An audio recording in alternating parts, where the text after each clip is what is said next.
I've recently went to the Goodwill to buy myself some furniture to fill my empty apartment in New York. Everything is so expensive here, so when I found this cool peach-toned vintage chair with a dragon that's half off, I knew I had to get it. I pushed it down through the streets of Manhattan, since I don't drive in this stupid city. I placed it in between my tiny fireplace and work desk. As I was setting it up, I noticed it had more interesting details. Some brown patches and marks and a large scratch that looked like a scar.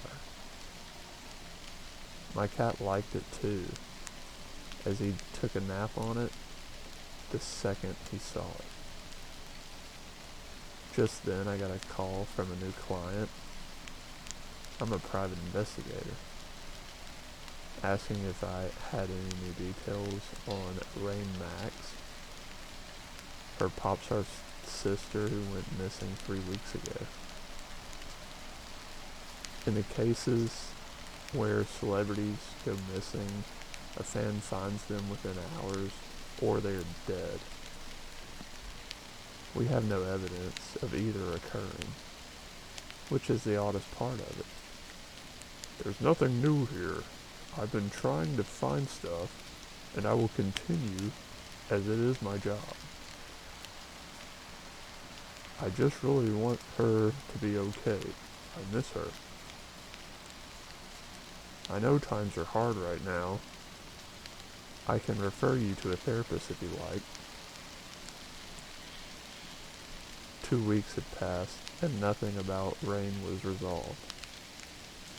We had no leads, or anyone come forward. To make matters worse, my cat went missing. After the stressful day out searching for more info, I went home, poured myself a glass of wine as I sat in my new chair. I moved the pillow from behind my back to get more comfortable as I noticed something odd. There was a new patch on my chair. It was orange and furry. Reminded me of my missing cat. I thought about how he sat in his chair just before he went missing. Then I looked upward on the chair, the dragon pattern. I quickly dashed to my computer and searched up pictures of Rain Mac's tattoo. She had a dragon tattoo on her back that looked exactly like the one on the chair.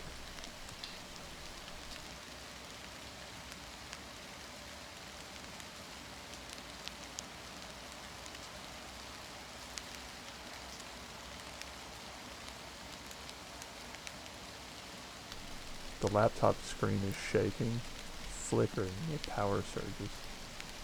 The battery shows 23%, and I have no idea where to look for an outlet that still works. My fingers are shaking as I type, trying to catch the elusive fragments of thoughts while there is still time. There's a rumble outside, a continuous rumble that penetrates every cell of my body. I do not know what is happening, but I know that this is the end. It is not thunder or lightning. It is the rumble of war that drowns out everything else.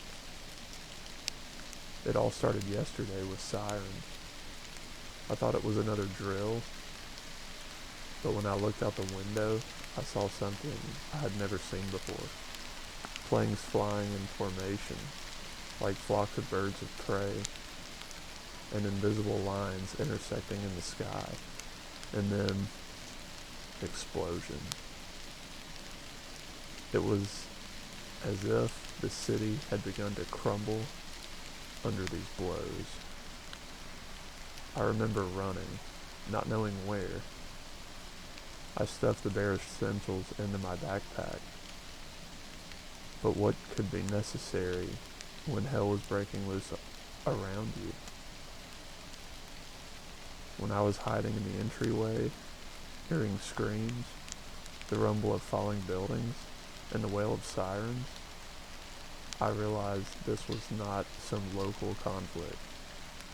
This was a war, a real, all-consuming war. I miraculously made it to the basement of an apartment building, where I am now sitting. Several people are hiding here. We barely talk. Everyone seems petrified with horror. We have little food, little water, and no hope. With each passing hour, the explosions are getting closer, louder. Buildings are collapsing like houses of cards, and the city I knew is turning into a pile of smoking rubble.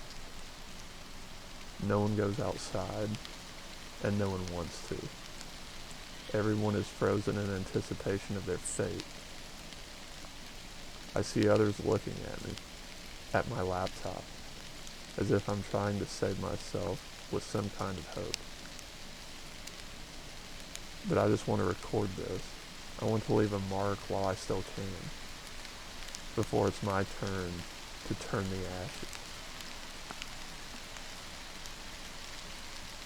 I heard about it on the news, about more and more countries coming into conflict, about how it could all end badly. But I never thought I'd see it with my own eyes. I found this old laptop in one of the abandoned offices last night. It was still working while the generator was running, which is most likely broken by now. I decided to charge it and write everything I feel. It's useless, I know, but I can't just sit and wait. I see people dying right outside my shelter window with every explosion. More and more often, I hear them saying goodbye and cursing this day. I'm scared, but at the same time, I feel some kind of numbness. I think I've lost the ability to feel. 18% charge. I don't know what tomorrow holds for us. I don't know what holds for me. But I know that this world will never be the same. War is like cancer, destroying everything in its path. And we, just innocent cells, die mercilessly. I remember my life, how it passed so quickly, so senselessly. And it becomes even more scary for me that I will never have a future for all of us. 12% charge. I hear the sound of an approaching plane. It is too close. It is time for me to say goodbye. I hope that someone can read this. And if you still have time, take care of it before it's too late. Take care of your loved ones. And try not to repeat the mistakes that led us to this. 6% charge. Goodbye.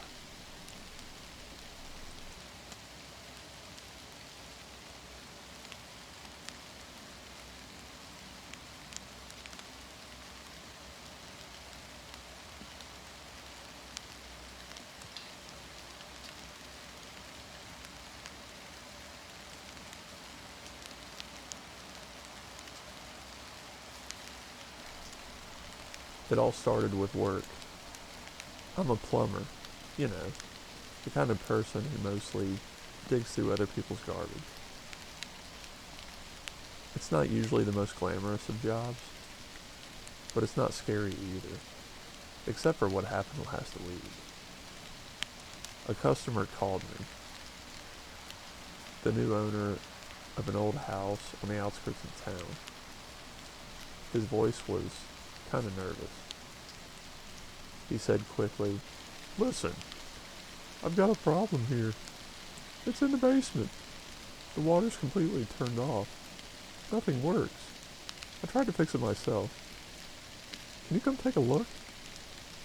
I agreed, of course, without attaching much importance to it. It's not the first time I've had to dig around in something like this, after all. I put on my waders and went down. The stench was suffocating, like something had gone bad and rotted, and more than once. The dim light coming through the tiny, barred windows barely dispelled the darkness, but I still saw it. They were some kind of bags, large ones, made of thick tarpaulin tied with ropes.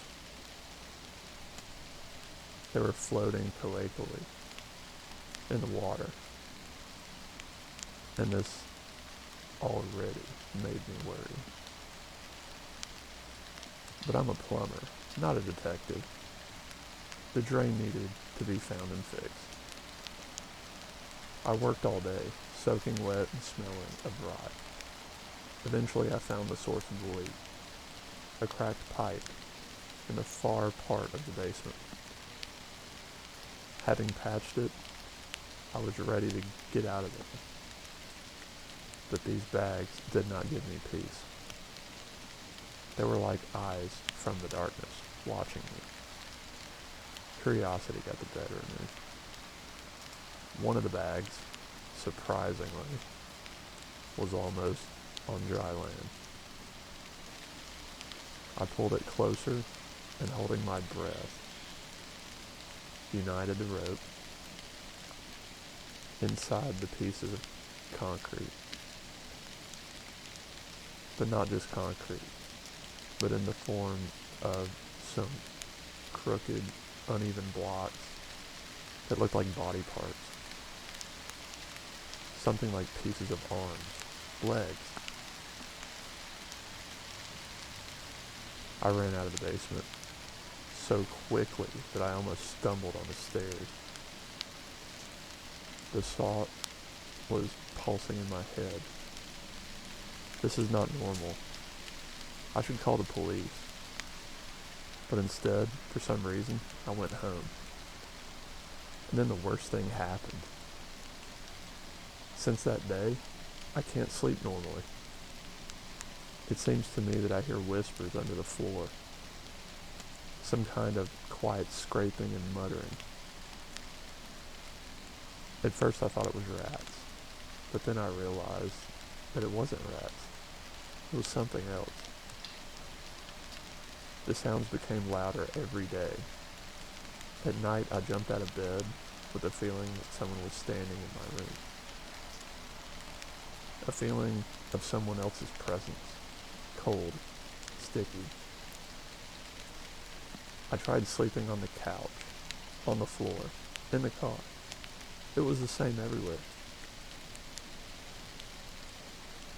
This evening, when I was sitting in the kitchen, trying to figure out what to do, the phone vibrated. An unknown number. My heart sank somewhere down. I didn't want to pick up the phone, but curiosity and fear got the better of me. I was about to pick up the phone, but the ringing stopped. My phone lit up with a message. You weren't supposed to touch them. Then my phone went silent. No more text, no more call. Just that cold, ominous, warming, echoing in my head. And that's why I'm here, locked in my apartment. Salted everything. It won't help. I know. But I have to do something. I have to somehow protect myself from the horror that's already gotten under my skin. I can't stop thinking about what's going on at that damn station. Is that bastard still getting rid of evidence? Or is he looking for me? It's scary to think that he could be standing outside my window right now, watching me make senseless preparations for fighting. I don't know how much longer I can take it.